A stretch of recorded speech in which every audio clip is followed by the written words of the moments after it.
Imagine spending 30 years playing a character beloved by millions.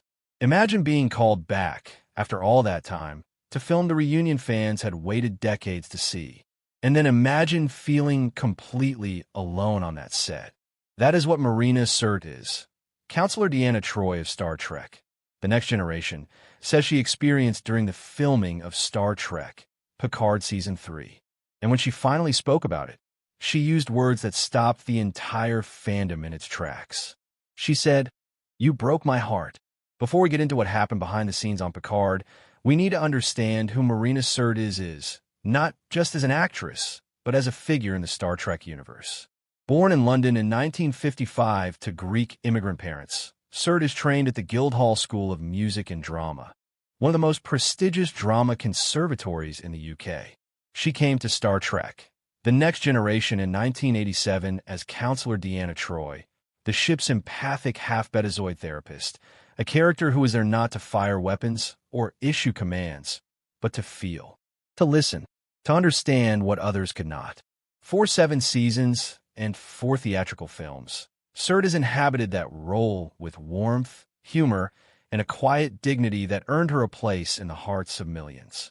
She wasn't always given the meatiest storylines. The TNG writers infamously struggled with what to do with an empath on a starship, but Sirtis made Troi matter.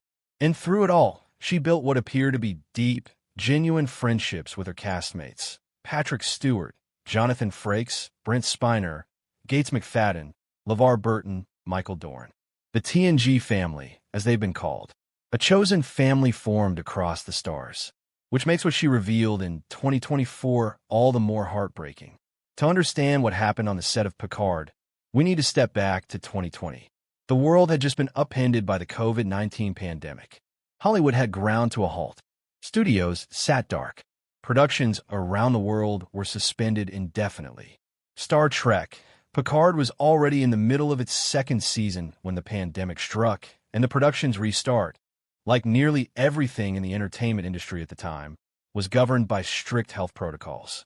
Bubbles, testing regimens, social distancing between cast members, regulations that were, by necessity, dehumanizing. For Season 3, which brought back the full TNG cast for what showrunner Terry Matalas called a love letter to the fans, those protocols were still in some form of effect during parts of production.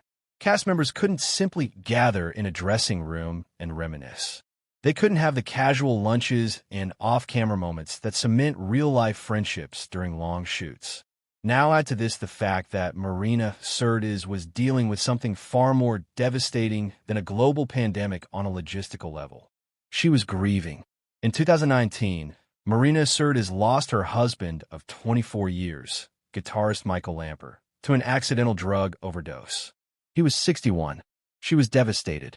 By all accounts, their relationship had been the anchor of her life outside of Star Trek. Following his death, Sirtis made a decision that would reshape her world entirely. She relocated from London, the city where she'd built her adult life, back to Los Angeles, to be closer to her work and her remaining support network in America. Think about that for a moment. She arrived on the set of Picard as a woman in deep mourning, freshly uprooted from the home she'd shared with her husband, now living in a city that felt both familiar and foreign. The same city where she'd become famous, but now fundamentally changed. And she was doing all of this during a pandemic that had made human connection physically dangerous. She showed up ready to give everything she had to this reunion, this once-in-a-lifetime moment for the fans. She was there for the story, for the character, for the legacy. And she expected, perhaps, that the people she'd called family for decades would be there for her too. That expectation, it seems, was not met the way she had hoped. In 2024, Marina Sirtis appeared on the Show People podcast, hosted by Broadway and television personality Paul Wanarek. It was the kind of interview that starts warmly and conversationally, the type of format designed to put subjects at ease, to get them talking freely. And Marina Sirtis did talk freely. When the conversation turned to Picard Season 3 and the reunion with her TNG castmates, Sirtis did not give the expected glowing answer. Instead, she spoke with a candor that was striking and, for a lot of fans, deeply sad to hear. She explained that during the filming of both Season 2 and Season 3 of Picard, most of her castmates did not reach out to her. Not to check in, not to invite her to dinner, not to make sure she was doing okay. A woman who had just lost her husband and relocated an ocean away from everything she knew. "You broke my heart," she said. "I was on my own, I didn't know anyone, and they all just went off and did their own thing." Those words, "You broke my heart," directed at the people she'd spent 7 years and 4 movies with. The people the world saw as her second family. She mentioned that she spent much of her free time during filming swimming alone at her hotel pool. While everyone else appeared to be socializing and connecting, she was doing laps. By herself. It is a quietly devastating image. One of the most beloved women in science fiction history, floating alone in a hotel pool, while her colleagues, her TV family, went on with their evenings without her. Now, here's where the story gets a little more nuanced, and it's important to report this accurately rather than sensationalize it. In the interview, Marina Sirtis did not accuse every single one of her castmates of abandonment. Notably, she explicitly excluded 2 people from her frustration: Jonathan Frakes, who plays her on-screen husband Will Riker and is also a prolific director, and Michael Dorn, the actor who played the Klingon warrior Worf for decades across multiple Trek series. Frakes and Dorn, she indicated, were different. They maintained their connection with her.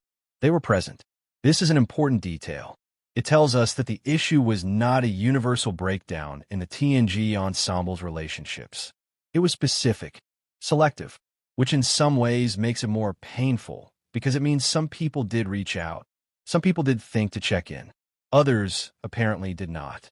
And if you know anything about how on-set social dynamics work, how quickly temporary work families can fragment once cameras stop rolling, especially during a pandemic when everyone is exhausted, anxious, and navigating their own private fears, then you begin to understand how this might have happened even without malice. So what actually happened? Let's consider a few possibilities, and remember, no one outside of that production truly knows. We have one person's perspective, however honest and heartfelt it clearly is. The first possibility is the most obvious: pandemic isolation. COVID-era production bubbles were designed specifically to prevent cast and crew from socializing outside of work hours. People were scared. Some cast members, particularly those in higher risk categories by age, may have been extremely cautious about any non-essential contact. What felt like indifference to Sirtis may have been fear, self-protective withdrawal that wasn't personal. The second possibility is emotional disconnect. Not cruelty, but a simple failure of empathy under stress. Grief is invisible unless someone tells you they're experiencing it. Sirtis had suffered an enormous loss, but if her colleagues weren't fully aware of the depth of her pain, if they assumed she was managing, they might have defaulted to giving her space rather than reaching out. Space, when someone is drowning, can look a lot like abandonment. The third possibility is one that no one wants to say out loud, but which anyone who has worked in entertainment knows is real. The passage of time changes relationships. 30 years is a long time. People grow in different directions. The family you had on set in 1994 is not necessarily the family you return to in 2022. Some of those bonds may have quietly faded, not broken with a dramatic gesture, but simply grown quiet. None of these explanations make what Sirtis felt less real. They're simply lenses through which we can try to understand a complicated human situation without reducing anyone to a villain. Here is perhaps the most difficult part of this story to sit with. Star Trek, Picard Season 3 was, by virtually every measure, a triumph. The fans loved it. Critics praised it. The reunion of the TNG cast was everything the franchise faithful had been asking for since the show was announced. The premiere events, the press junkets, the joyful photos of Patrick Stewart, Brent Spiner, LeVar Burton, Gates McFadden, Marina Sirtis, Jonathan Frakes, and Michael Dorn, together again, laughing and embracing, embodying the legacy of show that had meant so much to so many people for so long.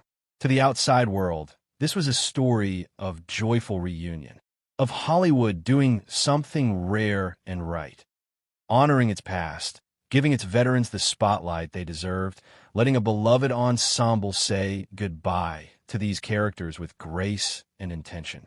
Behind that carefully curated image, according to Marina Sirtis, was a woman doing laps alone in a swimming pool at night. The contrast is not cynical, it is simply human. Public-facing narratives about beloved productions are rarely the complete truth. They are the best version of the truth, curated and polished. The full picture is always more complex, more messy, more lonely in the margins. And Sirtis, to her credit, refused to let only the polished version exist. There is one more piece of this puzzle worth examining, and it speaks not just to the behind-the-scenes tensions, but to Sirtis's broader relationship with the current state of Star Trek. In the same period that she gave this candid interview, Sirtis also made headlines for her comments about Star Trek Legacy, the proposed spin-off series from Picard showrunner Terry Matalas that would continue the stories of several TNG characters and which has become something of a fan campaign cause. When asked about the possibility, Sirtis was blunt. She said, essentially, that it was never going to happen. Not because she didn't believe in the creative vision, but because she doesn't believe the current Paramount Plus infrastructure will greenlight it. She expressed skepticism about the streaming era's appetite for continuing these stories in the way fans deserve. Is that pessimism colored by her experience on Picard? It's impossible to know, but it's worth considering whether a woman who felt isolated and unsupported during the production of that show might view the prospect of another reunion project through a different lens than her co-stars do. Hope is easier when you feel held. When you feel alone, pragmatism sets in. There is one more piece of this puzzle worth examining, and it speaks not just to the behind-the-scenes tensions, but to Sirtis's broader relationship with the current state of Star Trek. In the same period that she gave this candid interview, Sirtis also made headlines for her comments about Star Trek Legacy, the proposed spin-off series from Picard showrunner Terry Matalas that would continue the stories of several TNG characters and which has become something of a fan campaign cause. When asked about the possibility, Sirtis was blunt. She said, essentially, that it was never going to happen. Not because she didn't believe in the creative vision, but because she doesn't believe the current Paramount Plus infrastructure will greenlight it. She expressed skepticism about the streaming era's appetite for continuing these stories in the way fans deserve. Is that pessimism colored by her experience on Picard? It's impossible to know, but it's worth considering whether a woman who felt isolated and unsupported during the production of that show might view the prospect of another reunion project through a different lens than her co-stars do. Hope is easier when you feel held. When you feel alone, pragmatism sets in. If you made it this far, thank you. This one clearly meant something to share. Drop a comment and let us know what you think about all of this. And the big question we want to leave you with. Let me know in the comments. Do you think this was just a pandemic misunderstanding or something deeper?